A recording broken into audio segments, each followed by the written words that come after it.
I'm being honest, I still struggle to define masculinity. I think that there's no real definition to what masculinity is because at the end of the day, it's based off of like culture, and masculinity in one culture can be completely different to masculinity in another culture. Hey guys, welcome back to Tea with Tolls. Before we go anywhere, make sure you like, subscribe, and comment. Because that's just what people on YouTube say, and I guess it's always good to have a subscriber.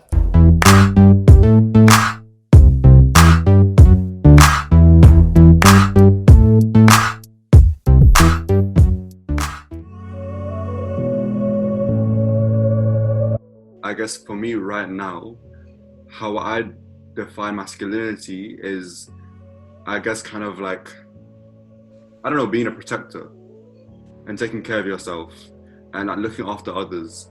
But toxic masculinity, I think, is something that horrible. That's something that should not be in our society at all. And it basically functions through the patriarchy, and it functions to pretty much oppress, right, and to make sure they're not held accountable for anything. And with that, you end up, like being aggressive, suppressing your emotions. Essentially, I think that toxic masculinity functions for us to be, like, I guess, powerful robots. That's how I see it, essentially.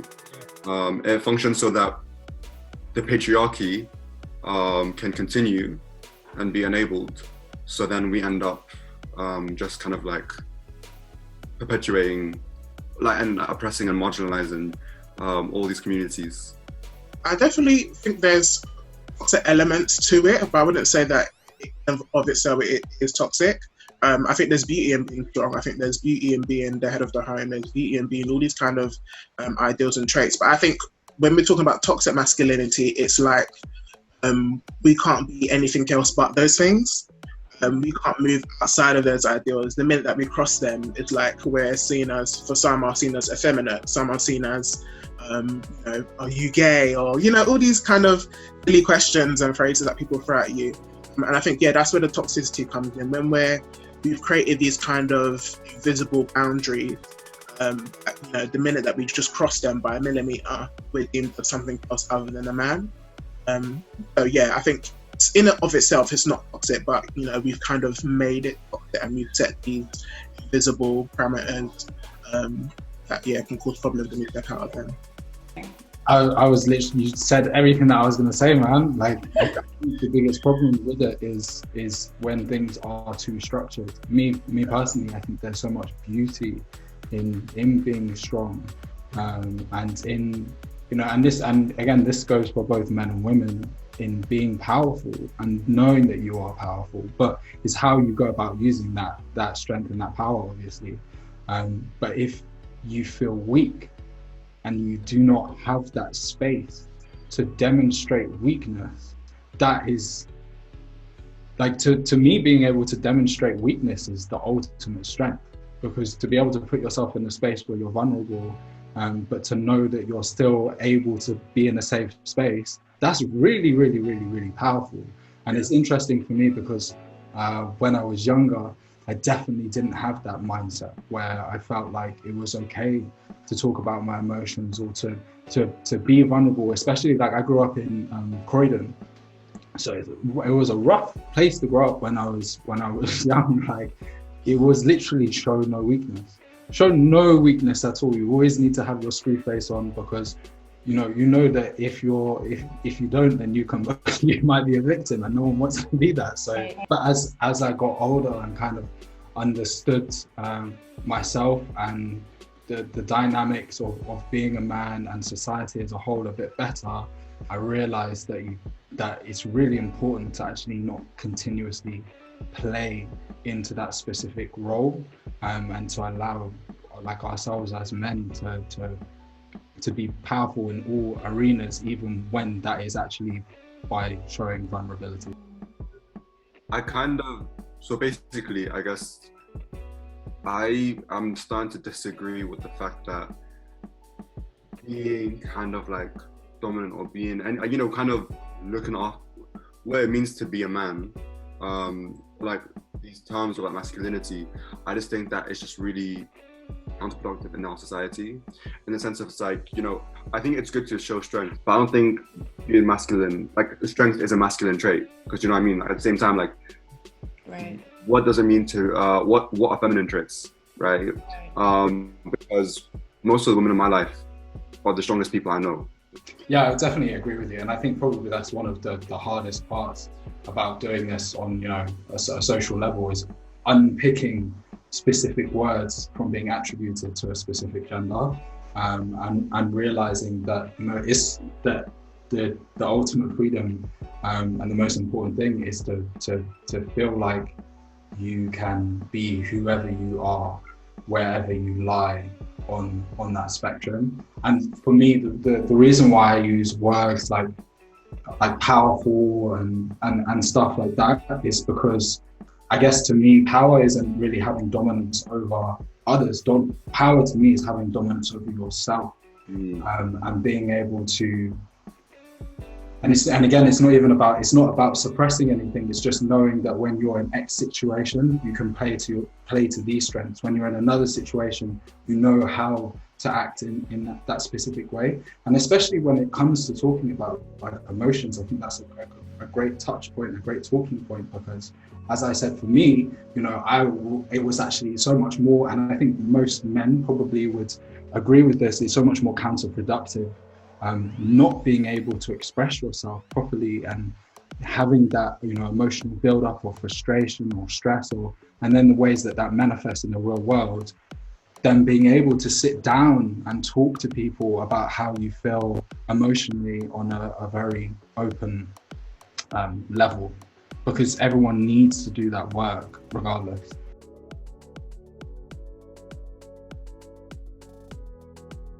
Sure. I mean, I think it's interesting for me because, like, being mixed race, I definitely know that I've had a different experience growing up. Like, I never really felt. I mean, my parents always encouraged me to be open about these kind of things. The reason why I wasn't when I was growing up was more because of the environment that I grew up in, and because it was hostile. And so even though they were giving me that space at home, I felt like it was counterproductive in terms of what real life was actually going to be like. And it's interesting, I guess, all that's happened really to be able to enable me to have that shift is the position that I feel like I play in life, and actually perceiving life as being less hostile, and therefore me not needing to keep up a front as much, or to keep up those barriers and those walls. But again, I guess when it does come to this subject matter, like, I found it's really important that you're talking to the right people, because there are certain people that you will talk to and straight up they'll just ostracize you for even bringing up the subject matter, because they don't think there's so many parts of the community that just don't even see mental health as actually even being a real thing, which is a very big problem. But it is about making sure that you're able to speak with the right people, and that can be difficult because, you know, to make that initial contact, you have to show some level of vulnerability, I guess. Increasing access for our mental health professionals, especially for our Black men. You know, I stand now as a graduate, just finished my degree this year in psychology. Thank you. And I aspire to be a psychologist. I'm looking more at clinical psychology, but I am also considering educational psychology. And the lack of Black men in both of those professions is really, really, really significant. And especially for clinical psychology, which is really praised as being one of the most competitive, you know, only 13% of applicants have a chance of getting in and stuff like that on training. So, you know, it's really, really tough. And, you know, considering that, you know, white will be the majority, consider it for other ethnic minorities.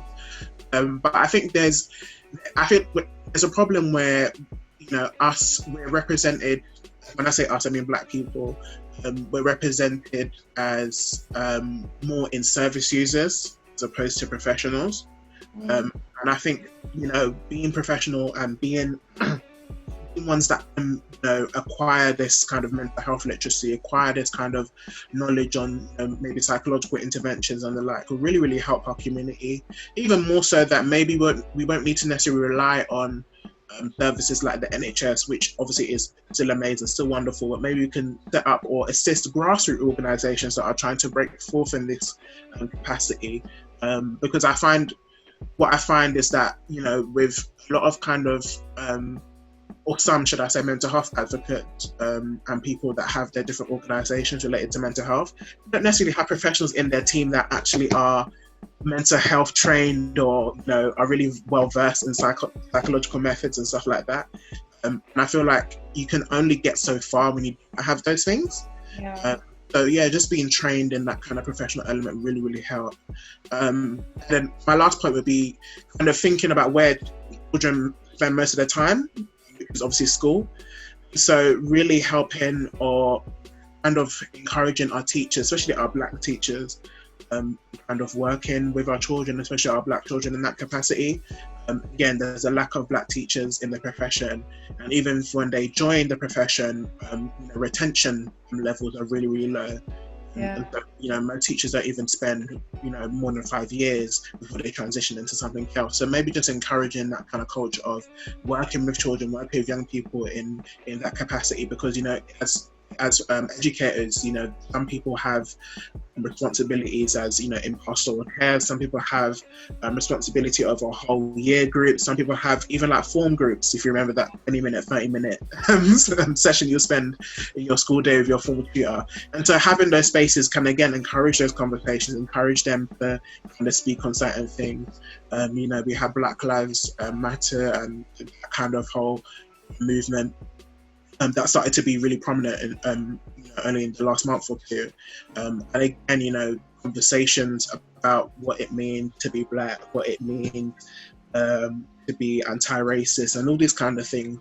Most of it, what I saw anyway, came from education spaces, came from having these kind of conversations in their classes and stuff like that, and how we can incorporate that in the curriculum and so on and so forth. So if you can do it for Black Lives Matter, surely we can do it for masculinity. Surely we can do it for breaking down this kind of problematic kind of stigmatization, if you want to call it that, of hyper masculinity, toxic masculinity. And really just helping our Black children, especially our Black boys, to thrive.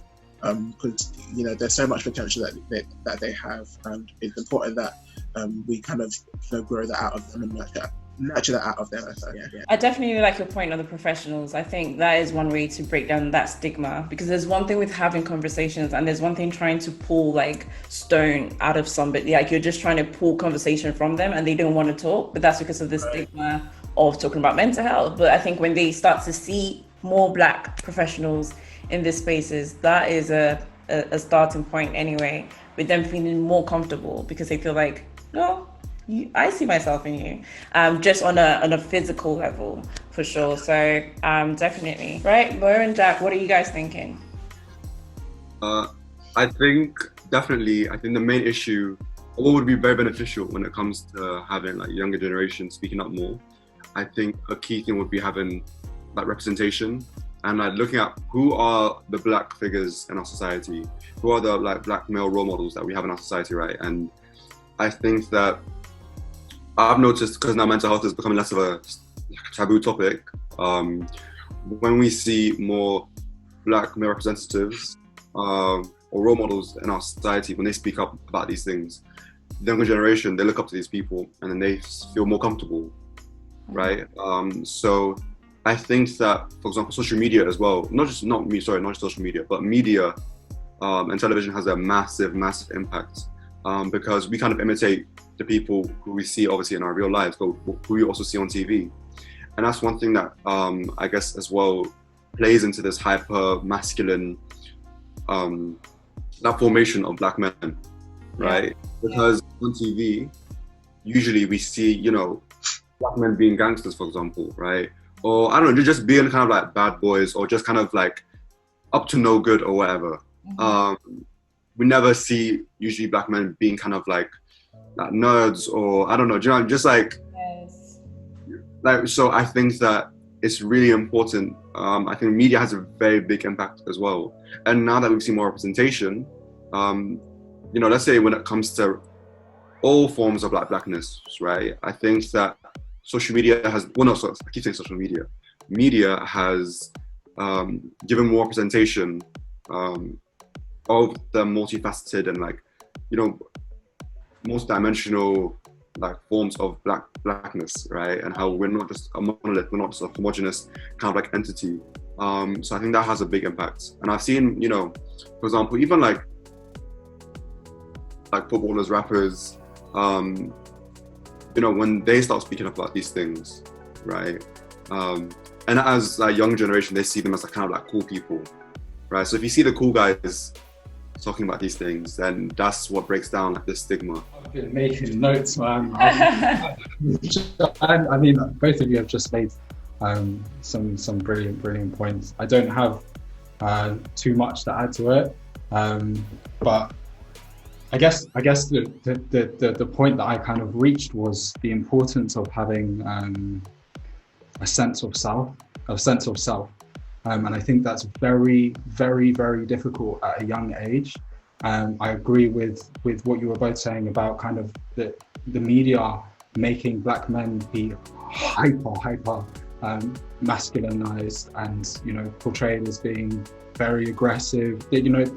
There's so much to unpick with that unto itself, of just your identity within your race, and to detach yourself away from that and understand that the way that everybody sees you does not need to be the way that you see yourself. In fact, the way that you see yourself is so much more important than the way that the rest of the world sees you.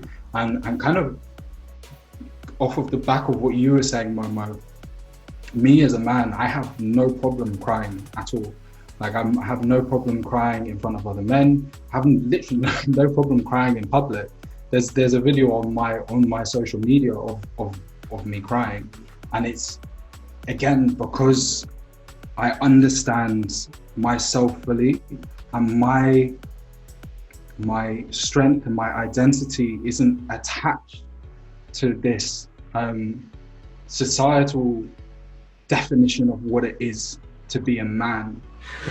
Because those principles for me and those values are unpicked from it being being strong is a trait that I attribute to being male, or not showing emotion is a tribute that I attribute to being male. And a lot of that has come down to, as all of us were saying, being around very, very strong women, and seeing that enabled me to see, these are characteristics that belong to everybody, and seeing the virtue in being able to be expressive. And even seeing someone, I think for me it was really empowering seeing Tyson Fury talk about his story, because I think he helped to destigmatize mental health as a whole by showing people that, again, I'll keep saying this because this is my own story. I talk very openly about the fact that I've tried to commit suicide, though, about the fact that I've dealt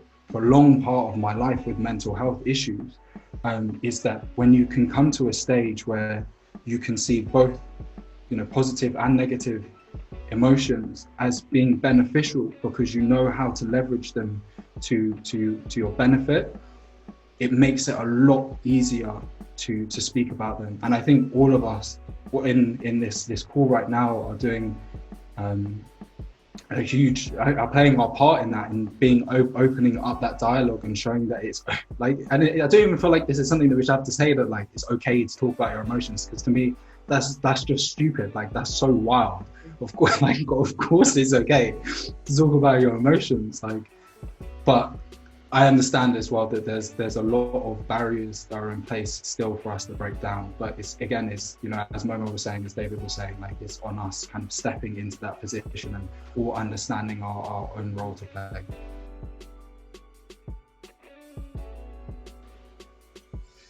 Okay, I'll go for it. I mean, I think all of us are silent because it's a big one. It's a very, very big one. Again, I think the most beneficial thing that I can really say is that you have to find your tribe. You need to find the people that you can speak to. There are going to be people who are not going to you know, they're not going to understand at all. But once you kind of are able to go into that space where you know that you have an outlet and you don't need to suffer in silence, and you have, you know, it's for like some people, it might shock you who those people actually are. They might not even be in your family. They may not be close friends. They could be someone really on the periphery, and you'll just stumble across it. But I think it's really, really, really, really important to talk to other people about your emotional state, because otherwise you're just letting it bottle up. And especially if you haven't learned how to tackle that as an issue, you haven't equipped yourself yet with the tools to be able to process your emotions healthily. And I'm not saying this like I have all the answers. I definitely struggle still myself. How are you going to win that battle? Right. Because you're just having the conversation with yourself. So you need to be able to speak to other people. And I think, again, you know, something like therapy is something that we have to destigmatize. Like there's nothing wrong with, if you're sick, if you get the coronavirus right now, and someone says, I'm not going to the doctors, I will look at you like you're an idiot. I'm sorry, because you need to get treatment. It's the same with your mind. Like, you need, if there's an issue, then you have to do something to resolve that problem. So don't be afraid. Like, the only time when mental health really does, in my opinion, become an issue is when you give away your power in not being able to solve it, because you don't seek help. And there's nothing wrong with needing to seek help every now and then. Like, we don't all have the answers to everything in life. So yeah, speaking to people is for me is a huge part of it. I think as well, okay, I guess from my experience, it's, I guess, having the right people that, as you said, as Jakk said, like, I think having a tribe is so important, and having, it's weird because, let's say, for example, I would always help, there was like this friend, and I'd always help her out, and because she was going through a lot anyways herself, right? She really opened my eyes about mental health and how serious it is, and how, you know, the impact it can have on someone's life. But I was always like, okay, that's not me though. Do you know what I mean? I was like, that's not me. Like, I'd hear the statistics, like 1 in 4 people suffer from mental health, and I was like, cannot be me. Number 5. Yeah. And then life hits you, and you're like, wow. Well, it's weird because it's like, I think that you hear about all these things, but you overlook them, right? And then I suffer from anxiety, and then I think how I found out was like literally just Googling it, and I was like, I have all of these symptoms. Wait, what? Because I was like, I really am not okay. Like, I really am not. Let me just Google and see this, and let me just see, maybe this might be me. But I think I still kind of feel uncomfortable talking about it. I get to with my family, for example. Mental health really is not a dinner conversation, but it should be, obviously. And I think for me, what's helped me is having the right people around, but also, I guess, mental health has become like kind of less stigmatized. There's been more conversations about it, which have really, really helped, right? So now it's not like, it's crazy to talk about mental health, for example, with your friends. But I think that, yes, like, let's say, for example, let's say you're 16 and there's, like, you have a bad experience talking about it, and you bottle it up. Like, we all have bottled it up, but then I just feel like you will explode at a point, and life will literally get you. Life will literally force you to speak about these things. Like, you literally can just not hide from your mind. Because, you know, I'm also, as Jakk was saying, like, I'm starting to realize and break down anyways, like, these ideas of what it means to be what masculinity is and that kind of stuff. And I'm starting to realize, like, I'm human, and I'm starting to realize my true self, right? And what it means to be human at the end of the day. Yeah.